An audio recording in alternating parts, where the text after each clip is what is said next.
Mas no final das contas, volto a dizer, estava eu certo ou não? Eu acho que as pessoas em casa podem chegar à conclusão. Porque hoje veio um outro vídeo. Bota aqui esse vídeo do Henrico Barbosa, que eu não sei quem é, urgente, ao lado de Damares, Bolsonaro chora a receber a notícia que virou. Eu acho que é um baita de um esquerdista, mas vamos ver a esquerda rindo. Bota aí. Pessoas passaram a noite de julho e eu sei disso. Então, Deus, nós confiamos que as nossas orações não têm sido em vão. Não têm sido, Senhor. E agora, mantenha-se no controle. E o Senhor dá o controle que nós precisamos também. Nos dê a palavra certa, o jeito certo. Traga para o lado de nós a pessoa certa. Traga para o nosso lado o advogado certo, a estratégia certa. Nós só queremos reconhecer uma coisa. Deixa eu contar uma coisa para vocês. Toda vez quase que eu choro, que eu oro, eu choro. Porque você se coloca diante do Ser Supremo e você reconhece a sua fraqueza. Isso é uma coisa para você fazer aonde? Ora, a Bíblia diz, em privado, no seu quarto. Tá dada a receita bíblica. Mas eu volto a dizer que se Damares Alves estivesse no Getsemane, ela teria aberto uma live. Me pergunto, a quem interessa? A quem interessa filmar o presidente chorando privadamente no seu gabinete? A quem interessa essa porra? E eu tô atacando o presidente? Não, bota de novo só a imagem do vídeo. Eu tô atacando o presidente ou tá atacando o presidente isso aqui? Isso aqui. Quem tá atacando o presidente? A quem interessa essa filmagem, porra? O cara é o líder, o cara é o símbolo, o cara tem backup internacional. Em vez de falar, eu estou garantido, eu tenho a garantia, primeiro, do Deus Altíssimo, segundo, do Paulo Eduardo nos Estados Unidos, terceiro, no Congresso que está trabalhando para anistia. Eu não estou no banco dos réus. Quem está no banco dos réus é você que está em casa, você que acredita em Deus, pátria e família. Força! Você imagina se Winston Churchill aparecesse chorando no meio da invasão nazista? Vocês imaginam? Que porcaria de controle de imagem é essa? Eu digo a vocês, eu tentei apurar quem foi que gravou isso, me falaram que foi a assessoria da própria Damares. E eu ouvi dizer que até que o Bolsonaro tinha repostado. Socorro! Socorro! Que burrice dolosa é essa? E eu que tô errado? Ah, pra porra. Não posso falar, porque senão que eu tenho que falar pro Eduardo. Podem ter certeza que eu falo pro Eduardo, mas o Eduardo não é o pai dele. E quando eu podia falar com o Jair, falava com ele. Hoje não posso mais, estou proibido de falar por ordem judicial. Mas isso é uma loucura, isso me desculpa. Chacota no país inteiro. Eu não sei se vou botar aqui, tá lá o Otávio Guedes no G1 dizendo, porra, a estratégia que foi maravilhosa, que deu super certo no primeiro dia, segundo dia foi um fracasso. Até o Lula, notícia nacional, até o Lula mandando o Bolsonaro parar de chorar. Ao invés de chorar, cai na realidade, Lula-Bolsonaro. Pô. Você acha esse comentário horrível, Kim? Tá bom, direito seu, não tem problema nenhum. Continuem fazendo o que vocês estão fazendo, que tá dando super certo. Que o Bolsonaro não tem responsabilidade nenhuma as suas estratégias pela merda que a gente tá. É tudo problema do Brasil. O Brasil, o que é o Brasil? Né? O Brasil é um ser etéreo, né? Uma coisa assim, o Brasil. O problema do Brasil é o Brasil. Ah, então tá bom. Então não tem solução. Não tem solução. O que eu tô propondo é solução. O que fazer? Quer fazer outra coisa, faz. Eu acho que tem solução. Eu tô devendo essa pauta para vocês desde terça-feira. Mas as notícias são tantas. Nós estamos vendo esse julgamento vergonhoso no Supremo Tribunal Federal. Mas eu quero dizer para vocês que há um caminho, existe uma estratégia, existe uma luz do fim do túnel. Paulo, e agora? Eu digo, e agora? Agora a gente segue o caminho que tem que seguir. Ora, como bem disse o Kim e como bem disse o presidente Bolsonaro, alguma coisa que aconteceu não era esperada? Alguém imaginou que o Bolsonaro não fosse ser tornado réu? Então está tudo acontecendo de acordo com o esperado. E qual o caminho? Ora, o caminho para o Brasil é a responsabilização do Alexandre de Moraes, se Deus quiser, começando aqui pelos Estados Unidos, algo que eu volto a dizer, está muito bem encaminhado. E quando eu digo que está muito bem encaminhado, tem certas coisas que obviamente não dá para dizer aqui, provavelmente eu vou a Washington de novo na semana que vem, mas entendam, um processo de sanção é uma coisa que vai lá e rascunham a primeira versão. Essa primeira versão, não estou dizendo que foi rascunhada, você pode decidir se foi rascunhada ou não. Vai lá, todo o jurídico da Casa Branca olha, depois ela vai para o secretariado executivo da Casa Branca. O secretariado executivo da Casa Branca pega aquela primeira minuta e circula aquela minuta entre todos os órgãos que dizem respeito àquela minuta. Vou dar um exemplo, no caso do Alexandre especificamente, a minuta tem que circular pelo Conselho de Segurança Nacional, o Mike Waltz, tem que segurar pelo secretário do Tesouro, Scott Bessent, tem que circular pelo secretário de Estado, porque é um assunto de Secretaria de Estado, que é o Marco Rubio, tem que circular porque envolve cidadãos americanos, tem que circular pelo Domestic Policy Council, o Conselho de Política Doméstica, e como no caso existe conduta criminosa por parte do Alexandre de Moraes, ainda precisa circular pelo Departamento de Justiça, no Procurador-Geral, a Procuradora-Geral, que é a Attorney General, Advogada-Geral, Procurador-Geral, Ministro da Justiça, que é a Pam Bondi. É um processo. Não é? Paulo, manda lá para o Trump que ele assina e sanciona o Alexandre. Não, ainda digo mais, depois que sair a ordem executiva para o Alexandre, que é um dos caminhos, ainda tem um processo de implementação dessa ordem. Mas está bem encaminhado, está seguindo o rumo que tem que seguir. Vai demorar mais alguns meses? Provavelmente. Vamos ter algumas notícias nas próximas semanas? Possível. Pode ser que dê tudo errado também. Né? Eu faço, mas até agora você está falando, não está acontecendo nada. Não, é o seguinte, tem uma mulher grávida na sua frente, a barriga dela está aparecendo. Se o bebê vai nascer, não sei. Aparentemente, quando as pessoas engravidam, é muito provável que nasça um bebê, mas às vezes tem um aborto espontâneo. Eu não controlo todos os fatores. Quem controla? Ora, o senhor. Então, você que está em casa, ore. E pode chorar quando estiver orando. Não tem problema nenhum. Mas há o que nós podemos fazer aqui para nós sermos um instrumento do Senhor. Então eu disse que o primeiro passo é a responsabilização do Alexandre. Qual o segundo passo? Eu estou dizendo para vocês qual é o plano. O segundo passo necessita da anistia. E eu vejo a discussão, não, Paulo. Anistia não. Não há crime para ser anistiado. O certo é a anulação das ações. Eu falo, mas é claro, é tudo nulo. É absolutamente tudo nulo processualmente. Mas a anistia não é uma decisão processual. A anistia é uma decisão política com efeito processual jurídico. Uma vez que a anistia, os processos perderiam objeto, e é uma forma de você passar um pano, né? A pessoa que gosta da expressão passar de pano, para que o país caminhe adiante. E acreditem, eu sei uma coisa ou outra sobre anistia, né? Afinal, eu cresci ouvindo isso. O meu avô fez a maior anistia da história do Brasil. Aliás, isso inclusive foi relembrado pelo presidente Bolsonaro nessa semana, quando ele compartilhou esse vídeo. Aliás, bota em tela cheia, Bruno, o vídeo. E nos reunimos para assinatura de mensagem do Executivo ao Legislativo. Chegamos até 31 de dezembro de 1978, data da revogação dos atos institucionais e complementares.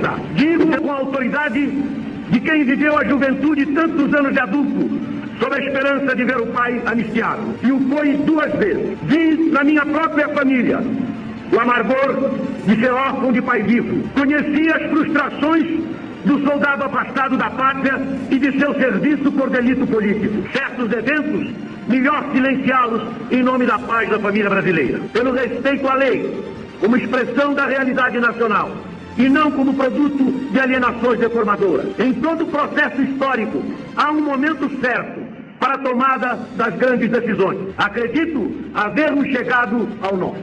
A anistia tem justamente este sentido, de conciliação para renovação. E é lindo ver meu avô, que eu sempre vi dentro de casa falando sobre isso, falando e vendo o seu exemplo ecoando na história. E me desculpa, vou tentar não ser ofensivo aqui, aos tolos que acham que meu avô não deveria ter anistiado a esquerda, não deveria ter anistiado ninguém. São as pessoas que não entendem o processo que trouxe 40 anos de paz ao Brasil. Mas depois disso o Brasil caiu na esquerda. E o Chile, do Pinochet, não? A ideia de que você vai conseguir sufocar todos os seus inimigos e persegui-los até o fim é a ideia da esquerda. É a ideia da esquerda. Nós tivemos 40 anos para tomar os rumos do Brasil. Nós elegemos Sarney, não elegemos, né, ninguém elegeu o Sarney, para ser correto aqui, até fazer justiça à memória de novo. Sarney usurpou o poder, sendo vice de um presidente que nunca assumiu, que foi o Tancredo. Mas vamos lá, nós elegemos o Collor, depois nós elegemos, bom, o Tamar Franco nós não elegemos também, mas vamos lá. Nós elegemos o Fernando Henrique, depois nós elegemos Fernando Henrique de novo, depois nós elegemos Lula de novo, Dilma de novo, e a partir daí eu já não sei o quanto que a gente elegeu e o quanto que as urnas elegeram, confesso que não, com um congresso absolutamente asqueroso, enquanto nós ficávamos assistindo Rede Globo, e os culpados pela situação do país são os homens que pacificaram e devolveram o poder na mão dos civis 40 anos atrás. Será? Será? E eu acho que o próprio presidente Bolsonaro concorda comigo, porque, volto a dizer, o próprio presidente compartilhou este vídeo, né, no início da semana. E, evidentemente, o pessoal da velha mídia não pode ver um vídeo desse, de um Figueiredo, compartilhado pelo Bolsonaro, sem ter um faniquito.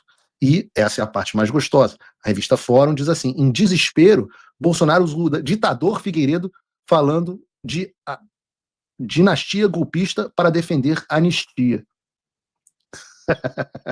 E o Brasil é um país muito louco, porque tem gente que está falando de ditador que fala em anistia. Então, ditador fala em anistia. Os golpistas, que estão exilados nos Estados Unidos, pedindo liberdade de expressão, né? Enquanto eles, que são os defensores da democracia, estão pedindo censura e prisão política. Então, os ditadores pedem anistia. Os golpistas estão exilados pedindo liberdade de expressão. E os defensores da democracia, esses, que são muito democratas, eles estão pedindo censura, prisão política e julgamento sumário. Eu não sei, parece que tem algo errado nesse raciocínio. Né? Parece. Mas o fato é que o Brasil precisa dessa lei de anistia. Precisa para poder caminhar para frente. Eu já disse que todo este processo de censura e perseguição política, a onda no qual o Alexandre surfou, já se foram. A onda já se dissipou. E hoje nós temos simplesmente um grupo de lunáticos tentando consolidar o poder antes que seja tarde demais. E qual é a solução para isso? A solução para isso é política. E para isso que existe anistia. Aí vem o presidente do Republicanos, partido do grande governador Tarcísio, e diz que não pode anistiar ninguém porque essas pessoas não foram julgadas. Veja um vídeo, não quero ser injusto aqui com ninguém. Olha o vídeo dele. O debate de 2026 seja feito sem essa pauta que eu penso que não só contamina o debate da eleição presidencial, como também a própria governabilidade, a própria atuação da Câmara e do Senado, já que o ano legislativo está apenas iniciando. Eu acho que obstrui bastante o debate porque é uma pauta que, juridicamente falando, o tempo dela ser apreciada, a meu ver, e aqui eu falo como advogado, que sou... Advogado cacete. Fui, o tempo para ela ser apreciada não deveria, juridicamente falando, eu repito, não deveria ser agora, porque o processo não está finalizado ainda. Não tenho dúvidas que, se aprovada for essa proposta da anistia, e se ela vier a entrar em vigor, porque é um processo, vocês sabem bem, Câmara, depois ao Senado, depois à Presidência da República, seguramente, ninguém tem dúvida que o presidente Lula vetará, voltará ao Congresso para apreciação do veto. E, superando todas essas etapas, eu também não tenho dúvida, pela minha experiência, que vai ser judicializado.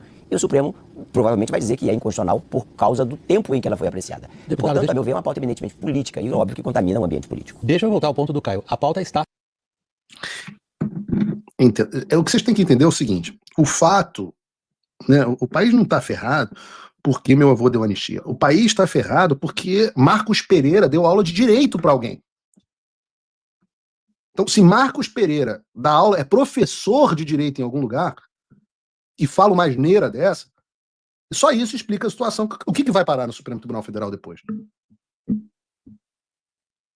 Como é que alguém fala uma merda dessa ao vivo em rede nacional? Marcos Pereira, você que é o professor, vou te dar uma aula grátis de direito. Olha, tom professoral, faço isso para que o senhor entenda um pouquinho esse tema. Uma pessoa, doutor Marcos, não precisa ter sido condenada para ser anistiada. Vejam o exemplo da lei sancionada pelo meu avô em 1979. Vou ler, professor de direito que não leu a porra da lei.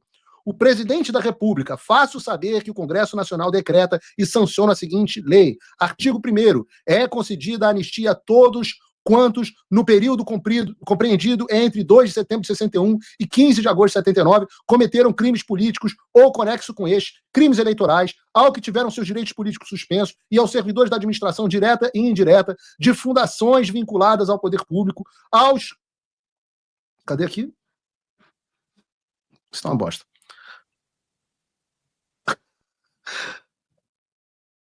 Aos servidores do Poder Legislativo e Judiciário, aos militares e aos dirigentes representantes sindicais punidos com fundamento em atos institucionais e complementares. Ou seja, a anistia aqui, doutor Marcos, foi dada a todas as pessoas que entre 2 de setembro de 61 e agosto de 79 cometeram crimes políticos ou conexos eleitorais. Também se aplica que tiveram seus direitos políticos suspensos e algumas outras categorias. Disso decorre, portanto, que a condenação judicial não é pressuposto à anistia.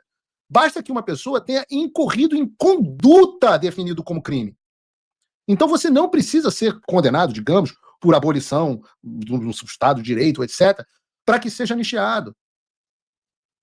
A anistia é aos atos e não ao processo. Ela tem efeito no processo, mas ela é aos atos. É óbvio que vale para as pessoas do 8 de janeiro. É óbvio que vale para jornalistas, é óbvio que vale para candidatos. E o Supremo, doutor Marcos, já validou isso diversas vezes. Absolutamente diversas vezes. Pô, mas isso aqui tá muito ruim. Simplesmente travou. Vamos ver se eu consigo.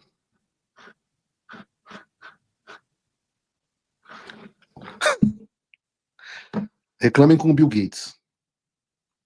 Vamos ver se a gente consegue. Vamos lá. Dito isso, como que está a lei da anistia no Congresso? Bom, o Estadão fez um levantamento que é mais ou menos esse aqui. O Estadão diz que você tem 171 deputados federais favoráveis, 115 contrários, 92 disseram não vão responder e 135 não deram retorno. Eu conversei com alguns deputados importantes nesse processo.